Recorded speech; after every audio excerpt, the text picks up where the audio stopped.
Hello, I'm Ibrahima, and this is Talk Collective Intelligence. Is there collective intelligence in the vegetal world? Can a plant be intelligent? Can a collective of plants of the same species or of different species coordinate, collaborate, or cooperate to show properties that resemble collective intelligence? Now, if you follow episode 1 and 2 of this series, you already know where I'm coming from, and you certainly know where I'm heading. Now, the idea that plants can either communicate to either collaborate or cooperate has been going on for a very long time indeed.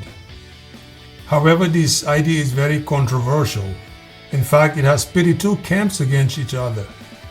One side argues, and quite convincingly by the way, that plants do communicate with each other, that they collaborate in order to reach specific objectives or goals.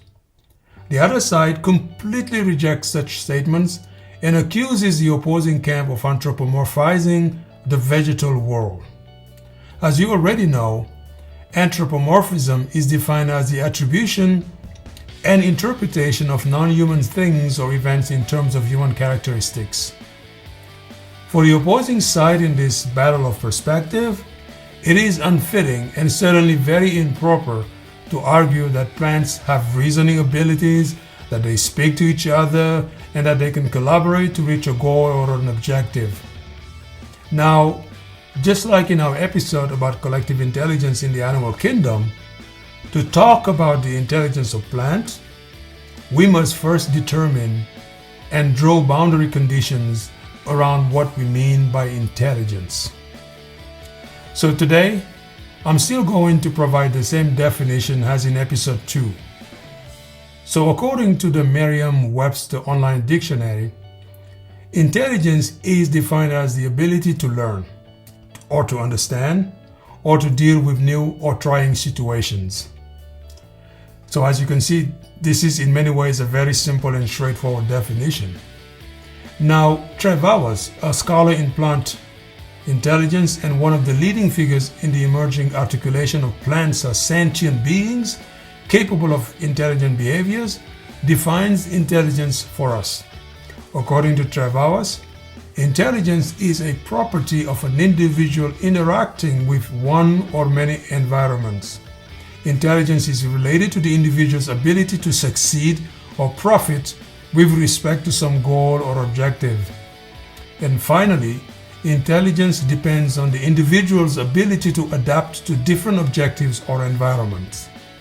Now, what can we salvage from this excursion into definition territories? Well, we can say that intelligence is being able to learn or understand, being able to deal with new or difficult situations, being able to reach one's goals or objectives, being able to profit from a situation in order to reach a goal, and that intelligence emerges out of the individual's interactions with the external environment. Now, can we apply these definitions to plants either in their natural environment or in controlled conditions? Well, scholars, especially those in the camp in favor of intelligence, argue that it is how we define intelligence, how we measure intelligence, and what types of criteria we use to measure intelligence that must be agreed upon first. They said that when we do so, then we can begin to see a whole new world, an exciting world of intelligent vegetations communicating in their own unique ways to collaborate around different types of object lengths.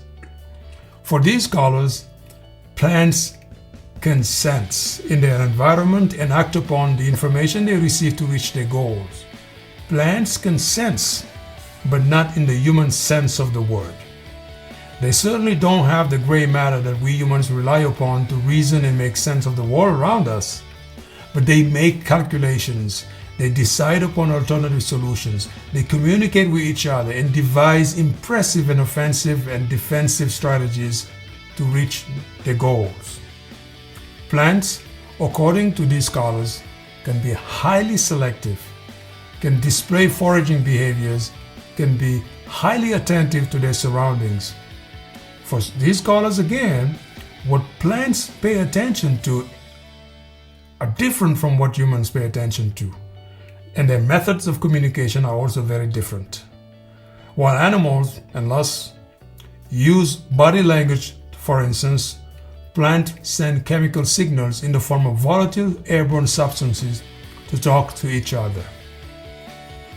So, in the light of these discoveries in both experimental and empirical research, we can say that the possibility of vegetal collective intelligence may be real. Well, not so fast, because there are other criteria specifically tailored to what collective intelligence is that must also be accounted for. Now, following Nobel's definition, we define collective intelligence as the capacity of a group to collaborate in order to decide upon its future and reach it in a complex context. Nobel also lays out the principles of social group collective intelligence. That is what needs to be present before we can say that emergence is definitely the result of a collective effort at collaborations among plants. But this is the topic of another talk here. So we'll be able to elaborate on areas of agreement or disagreement in terms of whether collective intelligence is possible in either the animal kingdom or the vegetable kingdom later. Now, to conclude, what have we talked about today? We first asked, can a plant be intelligent? Can a collective of plants be collectively intelligent? We said there are two sides in this debate. One side argues that plants do communicate with each other, that plants show foraging behaviors, they calculate and make decisions, and they release volatile substances for communication purposes. And then the other side says, no way, plants are insensate, passive, and that we should stop anthropomorphizing the vegetal world. We then said that the definition of intelligence is where most of the problem lies, in fact, that we simply cannot compare the process of intelligence emergence in plants to those in human beings or animals. For starters, plants don't have a brain. We also gave several definitions of intelligence. Applying these to the vegetal world, we see potential intelligence and even signs of plant cooperation and collaboration around specific object links. We believe, as many scholars do, that plants can sense, but in a non-human sense of the word. And finally, we argue that when it comes to collective intelligence, we also have our own metrics, our own criteria for how we say a given set of property is an emergence. We said that our next talks will further elaborate on the principle of collective intelligence. Now, what do you think about what we've just covered today? Is there any possibility for collective intelligence in the vegetal world? Can a single plant be intelligent, just like a human being? For now, thank you for your time and your attention today.